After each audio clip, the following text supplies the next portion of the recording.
שמע שיר חדש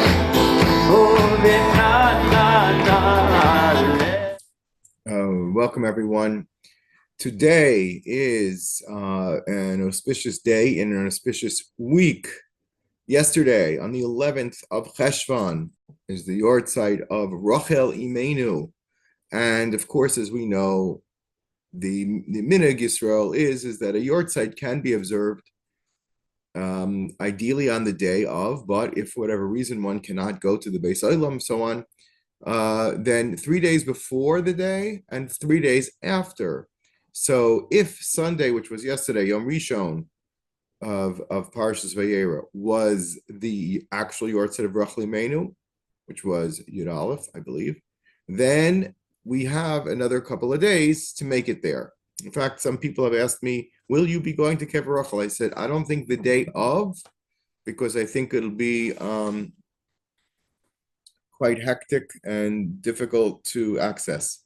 I could be wrong, but hopefully the next day or so we'll be able to go, and I encourage people to send any names for tefillos. I'll be gladly be a shaliach mitzvah to bring them to Rachel Imenu, Rachel Mevaka al Baneha. And certainly in terms of the remaining 8 hostages, we are being boche, we're crying out to Hashem, they shall come back and rest in peace along with everyone else. So here we are. We've just passed Parshas Lech Lecha. We're into the week of Vayera, and I wanted to discuss a couple of things that I think we are important in order to, before we depart, the world of Avram Avinu, starting with next week's Parsha, that we should really focus for a moment on Avram. And Avram is very much in the news because the key word that the world is bandying about when it describes the vision for peace, for the world, right, is centered around what they call the Abraham Accords. The Abraham Accords ostensibly mean, I think it was a name given to it by Mr. Trump's team in his first administration, where they were making basic normalization, they said, normalization of relations between Israel, representing the Jewish people, the Zerah of Abraham, and the other Zerah of Abraham, which include all the Bnei Yishmael, and for that matter, Bnei Esav as well, who was a descendant, and that shalom broadly is called the covenant of Abraham. Now, it has a nuance there, because when we say the covenant of Abraham, we really mean something much deeper, which is a reference to what we saw, I see at the beginning of this week's Parsha, where Avram is sitting, having just performed the mitzvah of bris milah. It's really focused more on the mitzvah of bris milah, which is shared not by the children of Ishmael, but not by the children of Esav, but only us, the Jewish people, and some others. Now the question is, which others?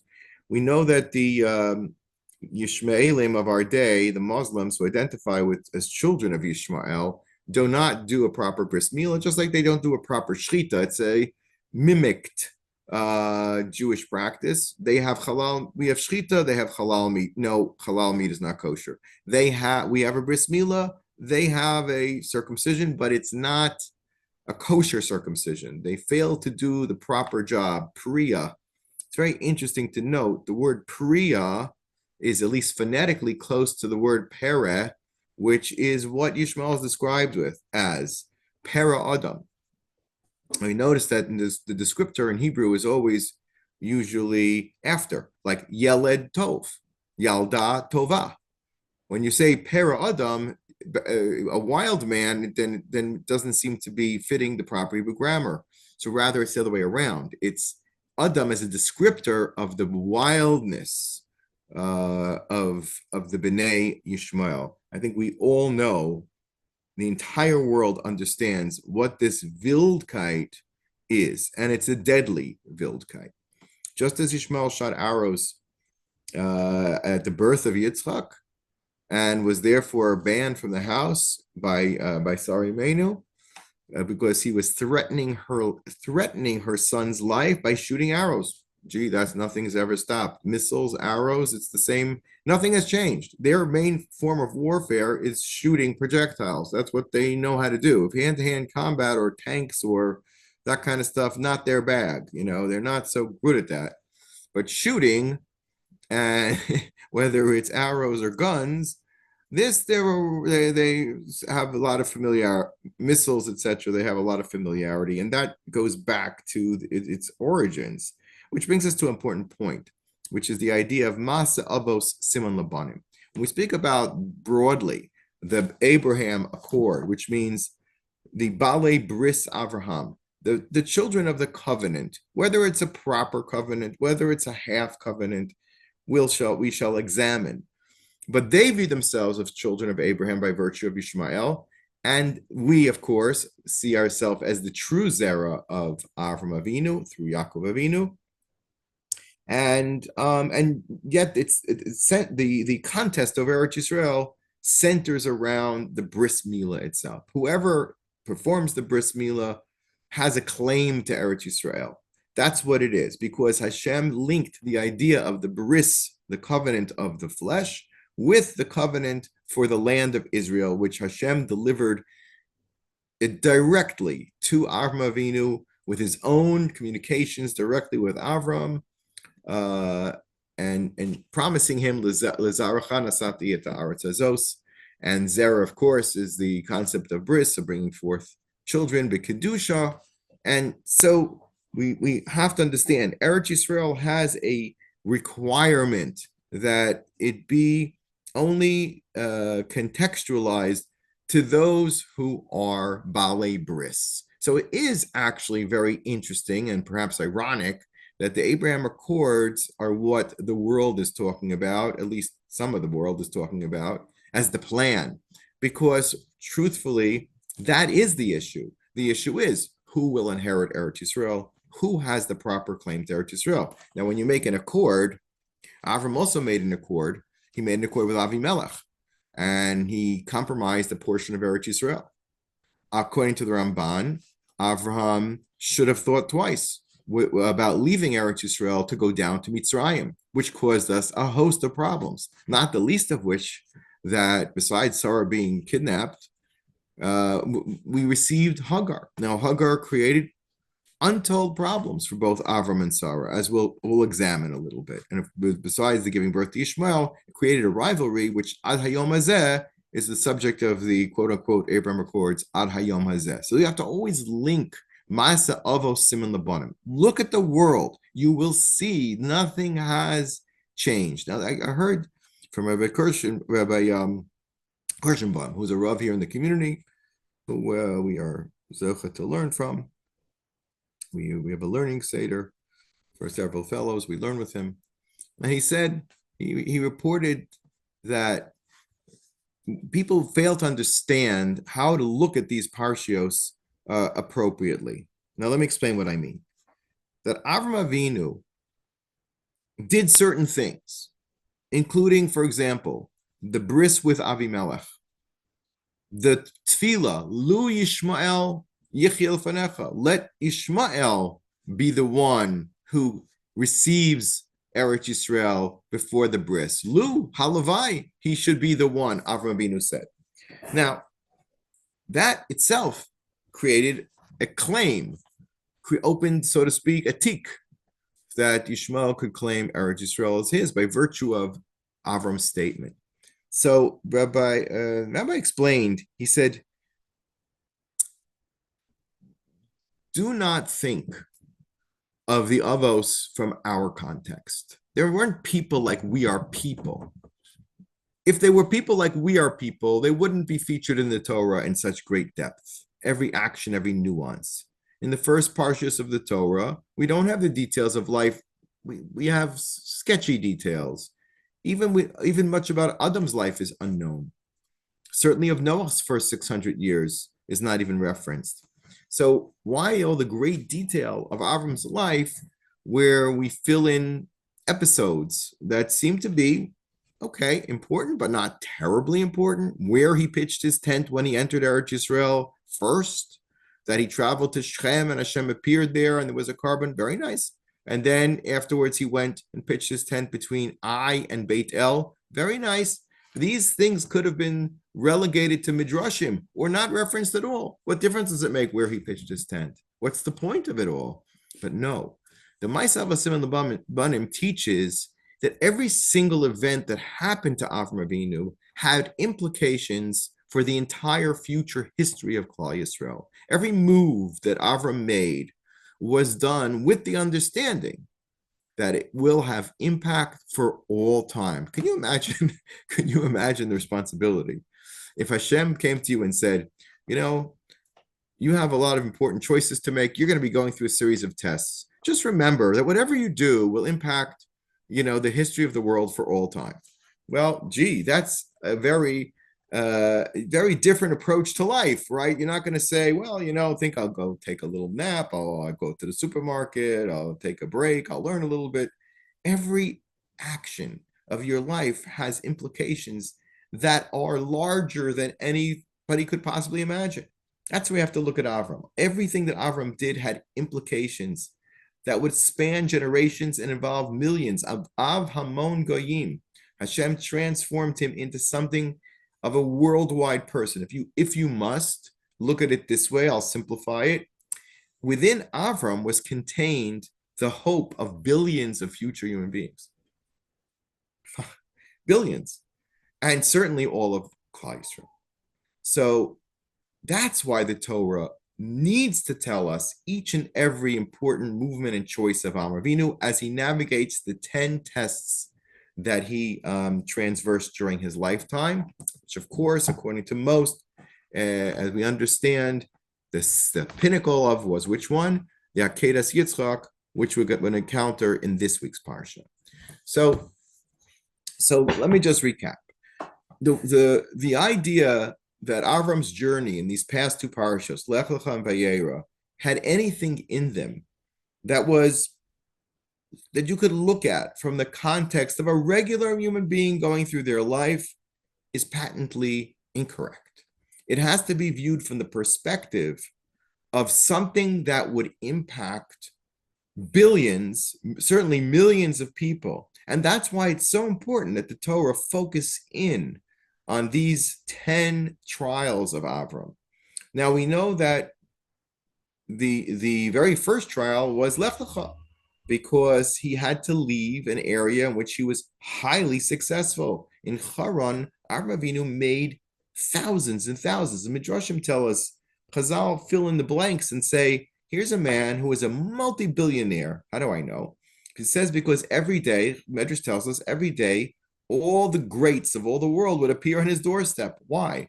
He knew every astrology. He knew every single way of dealing with information about what was happening to people, how they could be healed from illnesses, what they should do in terms of advice to avoid problems, mostly through the natural order and the wisdoms of the world, not from prophecy, not from direct information from Hashem, but through the science and the Masorah that he received from Adam Harishon. Avram was the greatest advisor of people that the ancient world knew, and everyone was at his doorstep showering him with gems. He was a multi-billionaire, okay? And he had thousands and thousands of followers in a time where the population numbers were not anything like today. And he had to give it all up because a prophecy emerged saying, go. And that is not something that a normal person could fathom, especially at a rather advanced age. He was 75 years old, and people were living, Avram lived to be 180. So, but still, he was quote unquote a young man, so his 75 might be 35 for us, okay, but still, he had achieved a pinnacle of greatness. You're asking me to leave? And then what's going to happen? We know that, as Rashi tells us, wealth doesn't last on the road. In fact, Rashi points out that when Avram, who Nebuch, entered Eretz Yisrael, well, two unfortunate things were happening. His quote-unquote inheritance was being overrun by the wicked Canaanite nations of Africa, as we explained last week. So whatever he had to look forward to in terms of taking root in Eretz Yisrael, which is what he was commanded to do, had no present day application. And not only that, the famine, which is one of the 10 Nisyonos also, that drove him down to Egypt. Okay. And this is the great glick that he had, that Hashem said, this is what's good for you. Lech lecha. It's good for me. I mean, look at the career that I had going there. You know, he was greater than any televangelist, Lahavdil Zillion Havdalos, multi-billionaire, thousands of followers. He was on television every day. Every king of the world came at his doorstep. Please tell me what to do with my life. I don't know what to do. I have problems. What can you do? I'm sick. How can you heal me? It says that he had a stone. He had a stone on his neck with which he could determine types of answers to questions that nobody could possibly do. He was it. And Hashem said, no, I'm going to send you now to a place where you're going to be penniless, basically. Not only that, you're going to have to borrow money to go down to Mitzrayim. How do I know? Because Rashi says on the way back, one of the Perushim Rashi brings, he had to pay off his debts. It means he came to an inn. How humbling is this? And said, I do not have a penny, and I'm here with my Achosi, my Sarai, and Lot, and my brother-in-law, and whoever was left over of the group that did follow him from Haran. And by now, you know how it goes. No money, no parties. Everybody hit the road. Where were all these thousands and thousands of Talmidim of his? So the Rambam suggests that once we get to Yitzchak, they were all gone. Because what the poverty of Eretz Yisrael and the wars of Eretz Yisrael didn't chase away, the Bris Milah did. And if whatever didn't chase that away, the Akedas Yitzchak certainly would. There was no one left, not a one. So how was this Lech Lecha? What was that about?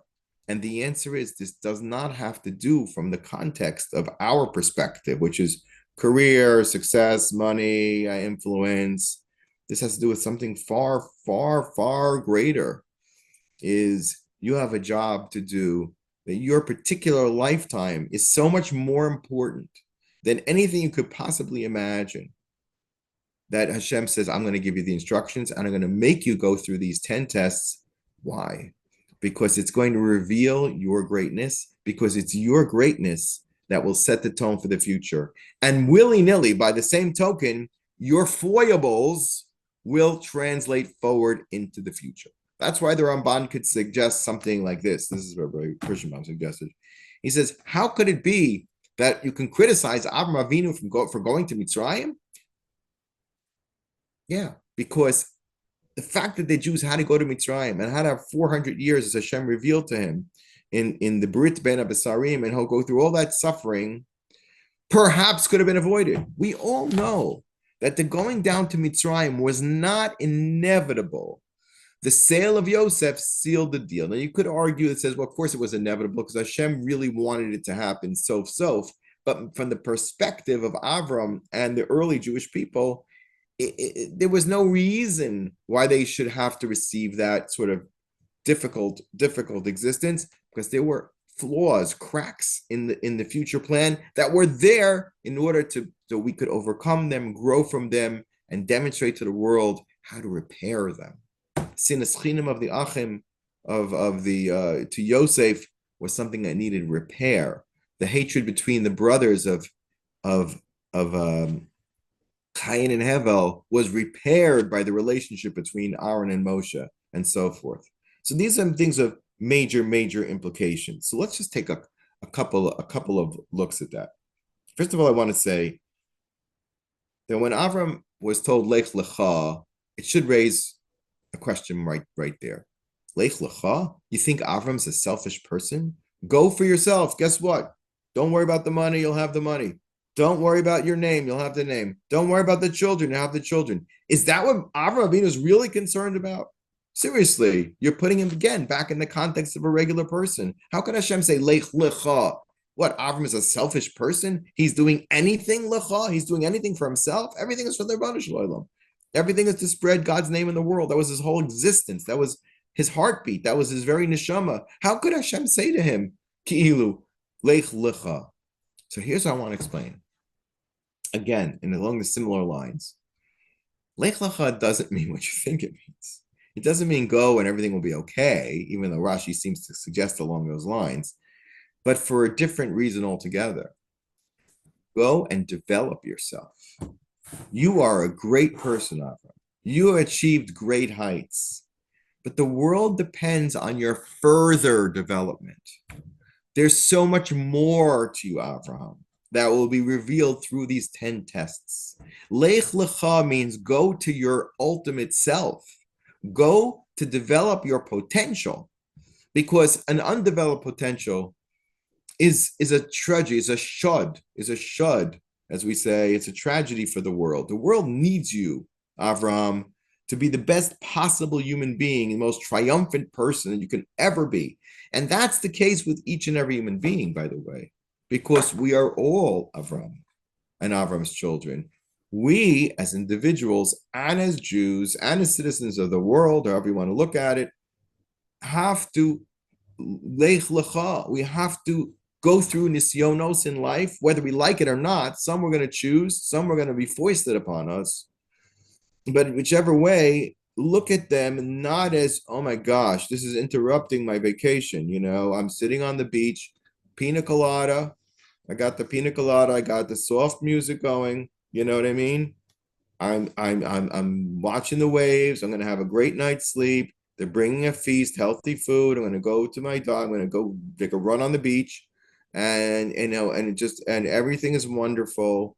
I checked with my banker. We've got more money than we can possibly spend. And that's the dream of mankind. And if anything happens, oh my gosh, you destroyed my paradise. Please. It's not the point. There's plenty of time to rest in Olam Haba and to have the rewards of the Shekhinah. That's for next life. For this life, it's about developing yourself, meeting the challenges of your life, and therefore coming out to your full potential. You can handle this. You can do this. You can conquer anger. You can conquer helplessness. You can comfort others. You can be kind. And this is what I wanted to mention. I mentioned it briefly, but I spoke about Rabbi Moshe Hauer, Zatzal, how he was a very compassionate rabbi, but especially for people who were alone, single people, elderly people. He used to do something like a Birkat Banim on Erev Yom Kippur. This is amazing. To anybody who didn't have a father, people whose fathers had passed on, or young people whose fathers, whatever happened to them, he would take them into his office Erev Yom Kippur and give them the fatherly blessing. Unbelievable, which is the true conception of what a rabbi, which is a road shepherd, really is, from the Jewish perspective, is a parent. It's just nothing less than being a parent. I love everybody like my own child. I want for them what I would want for my own child. I'll comfort them as I would comfort my own child, and so on.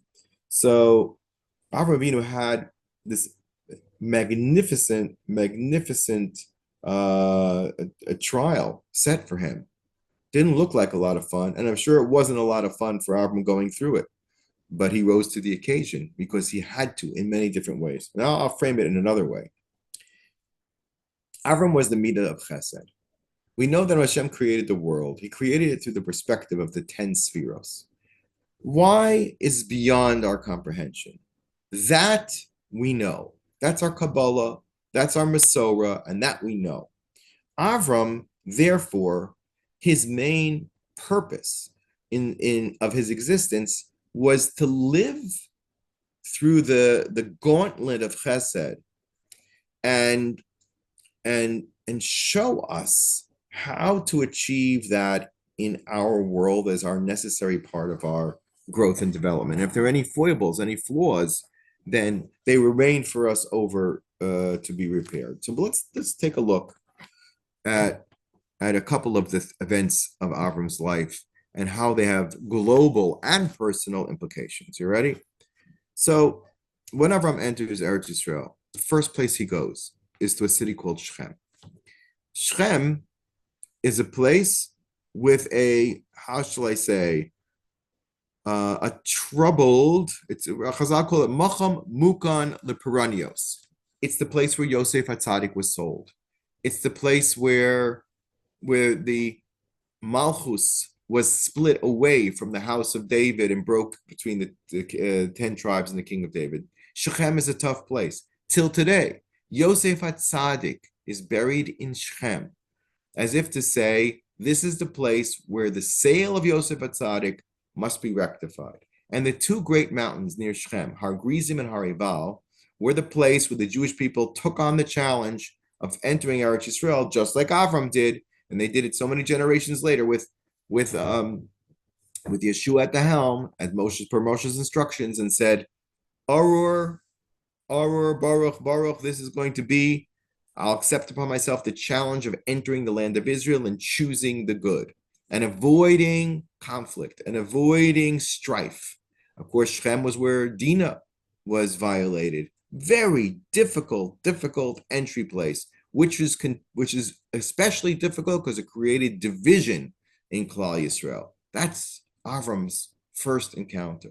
But then he goes to someplace really strange. Okay, and I want to mention to you that I find it a little bit quizzical. Why did he go there? There's the second stop that Moshe made, that Avram made, was between Beit El and Ai. Beit El, where is Beit El even? Beit El, we have it in the historical sense. Hold on. The Beit El of Avraham of the ancient times is not the Beit El we have exactly today, but it was the place where Yaakov Avinu would have his dream. So look at the framework.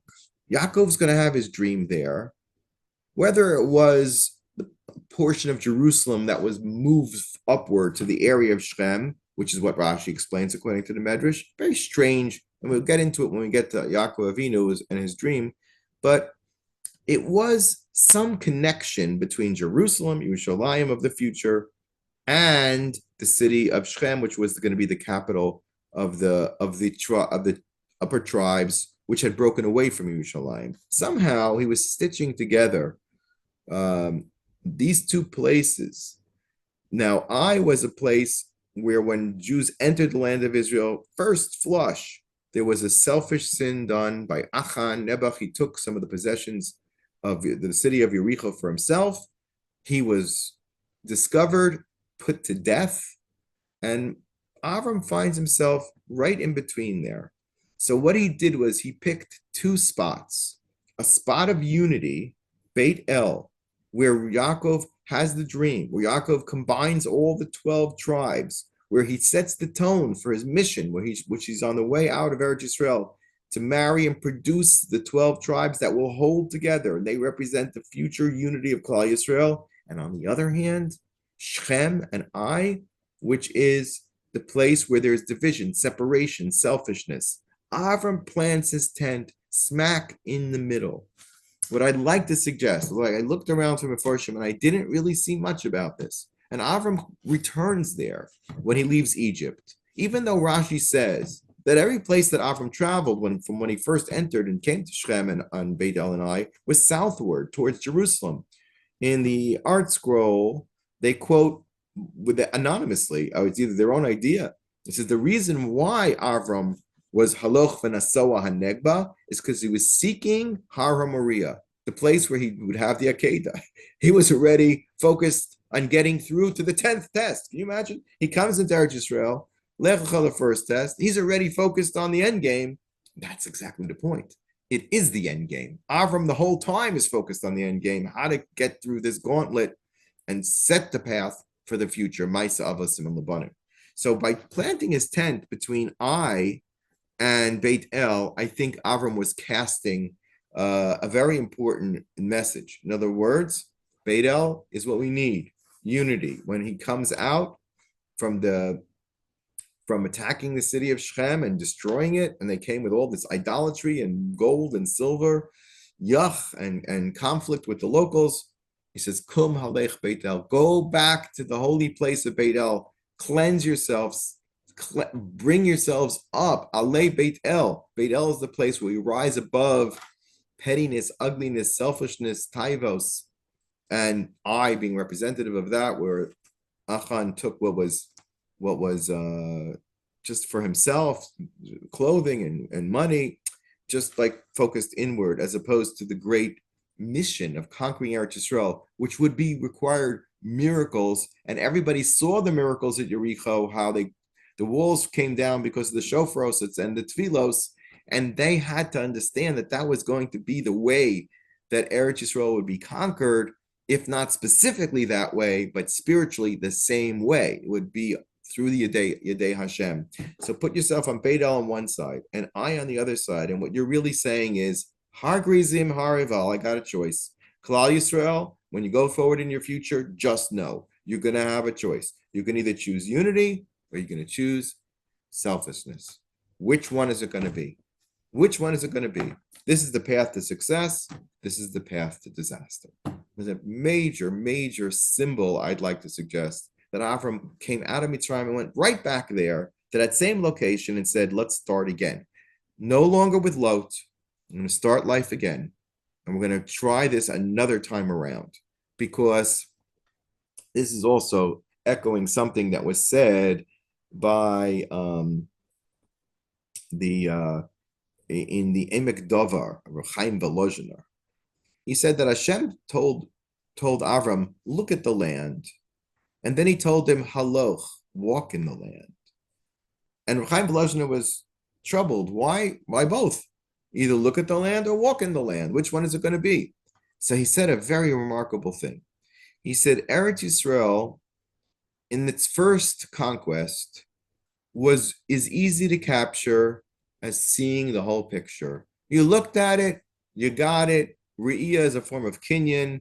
They walked through the door, Yericho falls. Everything was like a dream, like something you could just see the whole picture unfolding in front of your eyes instantly.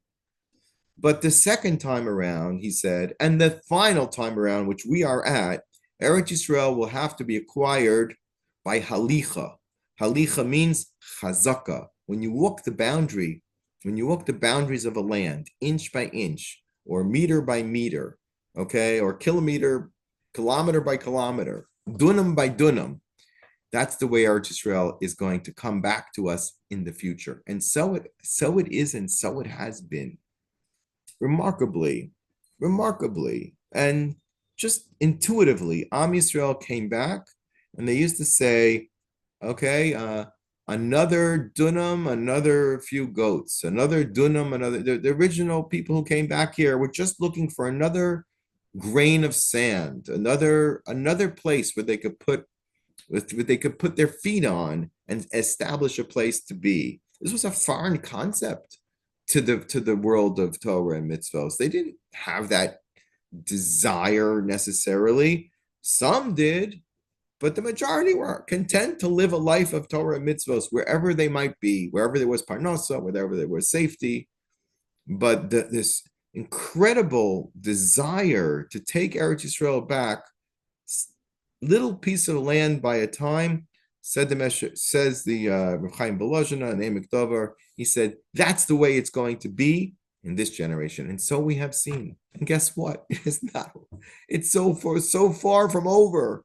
Every inch of Eretz Yisrael is being disputed. It's impossibly comical. You cannot do anything without the eyes of the world watching every inch of Eretz Yisrael. The terror that the people of Europe have, chas v'shalom, that Israel should be the ones that inherit Gaza. It has to be 15 other nations, the United Nations. They'll do anything and everything, pour in billions of dollars, although not giving them money so fast, as long as we can avoid one thing, that it not be controlled by the Yorshim of Avram Avinu. Other Yorshim, other people, but not the Yorshim of not by Klal Yisrael. How ridiculous is that? But if you understand Avram Avinu's the message that he got. He says, "This is the Ratzon Hashem. You're going to be taking it inch by inch, dunam by dunam. They have marked off in Gaza a yellow line saying you can't go here and you can't go there, and they're challenging them, and they come and the terrorists come running to shoot at them, and over the yellow line, they're playing this whole game, hide and seek. I'm under the yellow line, over the yellow line. What is this? What is this all about? It's ridiculous." And the answer is no, it's not. This is exactly what Hashem showed Avraham, according to Meshech Chochmah, according to the Chaim Volozhiner. This is how it's going to be. And Chazal tell us they're going to be measuring the land with ropes. It's exactly what's going on. Where's the boundary? This is a boundary. Lebanon wants to engage. Syria wants to engage in negotiations with Israel over this boundary and this farm, this little nothing of land and that little nothing of land. It's absurd. What's the obsession? Who cares? And the answer is Eretz Yisrael is precious Eretz Yisrael. And the ownership of Eretz Yisrael by Am Yisrael is such a difficult thing to achieve that it will literally be inch by inch.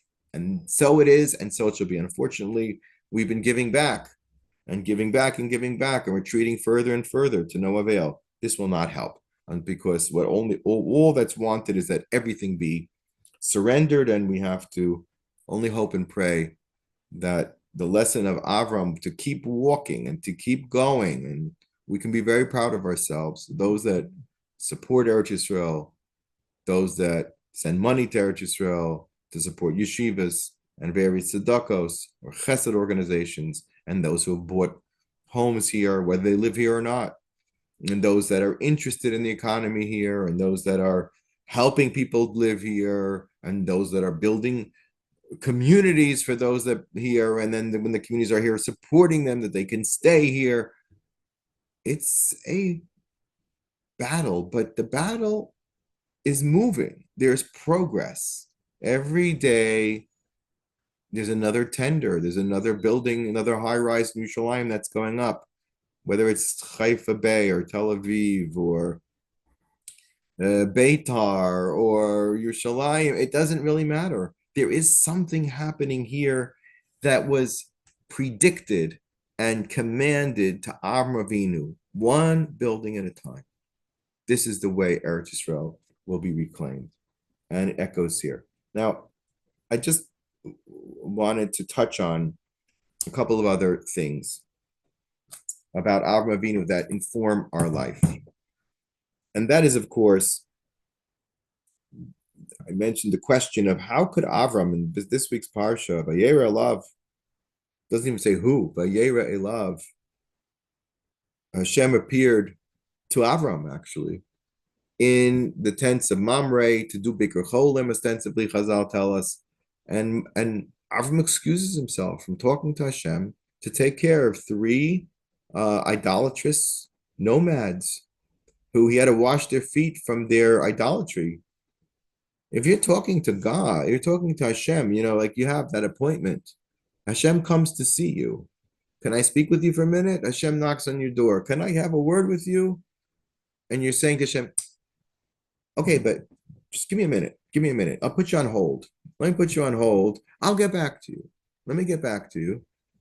My secretary will take your number. Your people will talk to my people. You don't put Hashem on hold. You don't tell him wait. How is that something you can fathom? Can you imagine any person in this world, if God came to speak to them and visit with them, that they would say, excuse me, I've got more important things to do? How is that possible? Under what context can we understand it? But again, let's go back to our principle. Don't look at Avram as you look at a person. A person, of course, would never do that. But Avram had, as Rabbi Howard Zatzal suggested, a choice. He intuitively understood what God wanted in that moment. He just knew it. And what was the choice? Do you want to speak to God and have that glorious experience of communion with the Ribono Shel Olam, which is a personal, individual sort of pleasure? Or do you want to act like God and take care of people who have lost their way? Of the Avodah Zarah. I guarantee you that not only did Avram feel badly that they were hungry, starving, tired, and dirty, but that they didn't know the Ribono Shel Olam was even more. And that's what the Rambam says in the Sefer HaMitzvos on the mitzvah of Ahavtas Hashem Elokecha. He says something about Avram. It's really hard to believe. He says, you know what the mitzvah of Ahavtas Hashem Elokecha is? To make Hashem's name beloved among the nations. In other words, to make a Kiddush Hashem. To make a Kiddush Hashem. Avram did everything he could to tell people about the greatness of Hashem and how much we ought to serve him and how much we ought to be grateful to him and how much we should sing his praises and how much we should be in communion with him. And that's why he served people. He would say to them, Chazal say, okay, they would say, thanks for the great meal, Avram. They said, don't thank me. Don't thank me. Then who am I supposed to thank?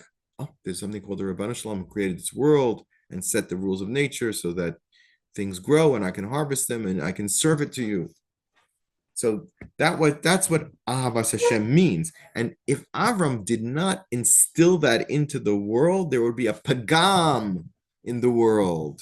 You follow? Avram had to leave the presence of Hashem to secure the inyan of chesed for generations, which concretized into the mitzvah known as V'ahavta Hashem Elokecha. That's why Avram left Hashem's side, because there's a mitzvah that's coming called Ahavas Hashem, and I have to show it, because I'm going to be like Hashem. If I love Hashem, I want to be like you. If you love someone, if you love a parent, you want to emulate them. And that was the demonstration love. Now comes, of course, the question about Sarah and Hagar. So what actually happened here? How could Avram Avinu have allowed Sarah to be taken to the house of Paro and then said to her, go, because go there because they'll give me lots of presents. Lots of presents? Excuse me. Again, Avram Avinu was beyond reproach. When it came to Sodom, he didn't ask for even one penny back, even though he waged a war and deserved out all of the booty, as the king of Sodom offered him. Why didn't he? Why was he willing to take money from Paro, but he wasn't willing to take any money from the king of Sodom? That doesn't make sense. That doesn't add up. Okay, let's understand. Why did Avram ask Sarah to do that? Because there's a future coming, and the future is that Klal Yisrael will be forced to descend to Egypt. And they need to come out, B'rechush Gadol. Avram worried about them. It says, when you come out, I want you to come out with power. I want you to come out with effectiveness. I want you to come out with everything that you need to be successful in the land of Israel. Like a parent worries for a child. Make sure you pack a lunch. Make sure you have everything. You have all your equipment and you have your clothing and you go. I want you to have everything you need for your journey, for your mission, for your task. Avram saw to it. He says, this is not about me and you, Sarah. This is about our future. And that's what's going to be. We need to make sure that Klal Yisrael comes out and empties out all the good that's been swallowed by the evil Mitzrayim so that it can be returned to the land of Israel, which will eventually mean resources, families, neshamos, shefa, everything. We want it all showered back in the place that it needs to be. So that's why Avram Avinu can ask Sarai. He says, this is not for me. It's not for you. It's for the future. And then let's talk about Hagar then. So what was Sarah's intent? Did she really mean to give Hagar, an Egyptian princess? But still, Sarai ruled over Egypt. She ruled over Egypt. Whatever she said to the Malach, he did. Hit Paro, hit him again, hit all his subordinates, hit everybody that's bothering me. Sarah ruled. In fact, we know our Masorah is that Sarah received as a compensation for damages of what he hurt, embarrassed her, hurt her, molested her, the land of Goshen. The land, by the way, that was captured by the late Ariel Sharon in the 73 war, okay, was the land of Goshen. Very, very interesting, and beyond. It was already Jewish. It's always been Jewish. It's ours. It's our territory, not mitzad the tata. It's like, you have somebody says, well, I got a little Yerusha from my mom and I got a Yerusha from my dad, and two different Yerushas in Baruch Hashem. We had money coming from the Zaydim and money coming from the Baba. From the Baba, there's a land called Eretz Goshen, which belongs to the Jewish people. And that's an extension of Eretz Yisrael. Call it an appendix. It's an appendix to Eretz Yisrael, which will be ours in the near future. And it was ours temporarily at the end of the 73 war, the Kippur War, which of course the world made us cough it up, as they continue to do today for every inch and corner of Eretz Yisrael that they can get us to do. So that gives a perspective on the issue. But what was Sarah's intention with Hagar? After all, what does she need Hagar for? Talk to Hashem. Hashem is in charge. And then there's the issue of the belief, the emunah. Lama zet tzachaka Sarah lemor. Why are you asking a question on Sarah? Hashem tells Avram in this week's parsha, Lama zet tzachaka Sarah lemor. Why is Sarah laughing, saying, Achar velosi haisali edna, after I've been shriveled, I'm going to go back to my former beauty and fertility, right? So Hashem says to Avram, why did Sarah do that? And he challenges her, and they have even a fight about it. Avram did the same thing. Avram also laughed when he heard the original Besorah about having children at his advanced age. What's the difference? The answer is, Avram didn't laugh because he didn't believe it would happen. He laughed because he believed it would happen and said, how astonishing is this, that Hashem will actually do this great miracle, which means we're setting a course for the Jewish people for all time. What is that course? Well, the very first Jew that was conceived b'Kedusha, Yitzchak, was born in a situation which was anatomically impossible due to age, due to the fact that Sarah may have never had the capacity to have children, due to the fact that Avram was seemingly well beyond his years. And it happened anyway, because that's Klal Yisrael. That's what Avram, why did Hashem make it so difficult? Because Klal Yisrael is an impossible nation. We can never be denied. We can never be exterminated. We can never be fully removed from the scene. We're eternal. We're a piece of Hashem, which is why there's sinna in the world. That's why we are hated, because we are part of Hashem in an enviable way that nobody else in the world is. But what they don't understand is that we're like reaching out our hands from a life raft. We're the life raft. All they got to do is hold on to us, and they will also live. No, we don't want your hand. We're not going to go on your lifeboat. We're going to have our own lifeboat, and you're not going to be on it either. I'm sorry. You're not going to survive without us. The survival of the world is dependent on their being able to connect to Hashem. The only way they can connect to Hashem is through Klal Yisrael. So why do you hate Klal Yisrael so much? Because they're my only way to connect with Hashem. That's something that they absolutely cannot tolerate or swallow. But eventually Yishmael does. Yishmael understands. As much as I'm connected to Hashem, as much as I'm also a Baal Bris, and Yishmael received a proper bris, not on the 8th day, but a full bris anyway with Priya, but his descendants didn't. Okay? And it would remain incomplete for him. So he will have a connection to Eretz Yisrael, but not forever. Okay? So, but these are all the things that have to be clarified. So what was Sarah doing by bringing Hagar into the equation? So I'll say really, YIBONEH meant she didn't expect her to have a child with Avram. She had absolutely no idea that Avram would have a child with her, because after all, who said Avram could have children altogether at that age? And if it was going to happen, it would be a miracle based on their great level. And one of the things she did to make sure she's a great level is she gave her maidservant to her own husband in an act of great self-sacrifice, not so she should have children with him, because that would be impossible anyway, but that Sarah would be Zocha to have children by virtue of her sacrifice. But it didn't work out that way. This didn't work out that way. That equation was not accepted. And ultimately, it put so much sorrows for the Jewish people that were suffering terribly ad hayom hazeh, that we had October 7th because of ad hayom hazeh, because of the debate that Hashem said, Avram, you got to talk to Sarah. Why did she laugh? Don't laugh. Believe that the Jewish people are paranormal. We're just paranormal. Bris Milah is 8. We're above anything in history. And I saw something very beautiful that really, Rabbi Nachman says that all tefillah is supernatural. Follow me. Everything is run by the schedule of Hashem and nature. There's only one thing that can turn that topsy-turvy, is that if you ask Hashem to please go beyond nature.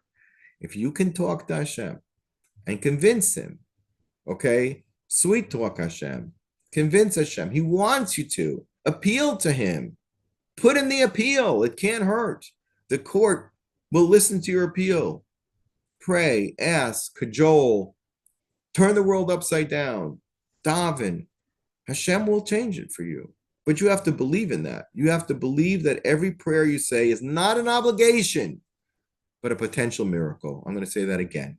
Every single prayer that a person takes, this goes for Klal Yisrael, halachas kam v'kama, because we are made for this, but even for anybody who will attach themselves in sincere prayer to the God of Israel, will say, talk to God. Talk to God. Maybe he'll intervene. Maybe he'll show favor. Noch matzah chen b'nei Hashem. Chen is chen. Chen means you win the appeal. You get the nod. You win the election somehow, deserving or not deserving. You win. Esther found chen, as we spoke about. In other words, prayer is chen. Prayer is ava. But to believe that everything about prayer is a miracle. Don't open your siddur and say, okay, I got to daven. Oh, I did a mitzvah to daven today. Thank God I daven mincha. The day was ending. I was going to miss it. That would be terrible. I have to daven every day. I better daven shachris or mincha, like for a woman. And I can't miss it. It's a mitzvah. It's an obligation. No, it's a lot more than an obligation. It's an opportunity for a miracle. And everything that you ask for in your tefillah is purely to create miracles. That's what Rabbi Nachman says. And if you believe that to your whole heart, you will understand the lesson of why Sarah and Avram had this debate about laughing. Because it had to be mushrash in the Jewish people from our very first child, from our very first conception, that none of this is achievable through nature. Because I'll tell us, Hashem, Abayotze, Hashem is Avram Chutza, Hashem took him out. So Chazal commentary, took him out of his instagninus. He took him out of his astrological sign. Avram was the world's expert in astrology, Chazal tell us. He guided everybody based on the systems of Teva. He knew everything about Teva. He was a great scientist, a great astrologist, a great advisor, a great healer, right? But then Hashem said to him, but you don't understand, Avram. None of that is what really matters. That's just my Teva. I have a different design for you. I need somebody who can supersede the Teva and help everybody else do the same, to reach out to me and overcome these restrictions and ask me for miracles, because I'm only too happy to give them to you if that's what's in your best interest, of course. So the idea that prayer should be a miracle, the Jewish people are unfathomable. Nothing can explain the situation that we're in. Nothing can explain the trials and tribulations of the last 2 years and the years of COVID before and the wars of Israel and the constant terrorism and hatred. And nothing can explain this. But here's one thing. Avram Avinu and Sarah were the first ones to set the tone. And what they set the tone for Klal Yisrael, Ma'asav and Labanim is you can go down to Mitzrayim and come out better than ever. You can fall off from your emunah, but reclaim it and be victorious. We may fail, but we will learn, and we will therefore triumph. And ultimately, the chesed that Avram did was really a chesed shel emes. When you put somebody who's passing away and you give them their final resting place, that's what he's about to do to Yitzchak. That was the ultimate chesed, a chesed shel emes. The one most unselfish act that Avinu could ever do is to give away the thing that was most precious to him out of kindness to Hashem and love for Hashem. Impossible for us to fathom, but Avram did it. And he gave, therefore, the power into the Jewish people, Akedah, to die al Kiddush Hashem for all generations. Avram Avinu gave us so many incredible gifts through the journey of his life of Ma'asav and Labanim, but the two most, in my mind, of V'ahavta Hashem Elokecha, he taught people how to love Hashem, and he made it his business to teach as many people in the world as possible to love and follow Hashem. That's number one, Jewish and not Jewish. And number two, he was able to overcome any selfishness, and whatever chesed he did was pure and untainted by virtue of the Akedah. And also the birth of the Jewish people was something that was beyond nature from its complete inception, because that puts a power in each and every Jew for all time to create miracles every single day. We're going to go to Rachel Imeinu's kever, hopefully, and if not, send me a ticket. Hopefully I'll get there. And we're going to daven for things that are everything we daven for, relevant to Eretz Yisrael and Jewish people, by definition is a miracle. We should continue to see them every single day. Have a wonderful week.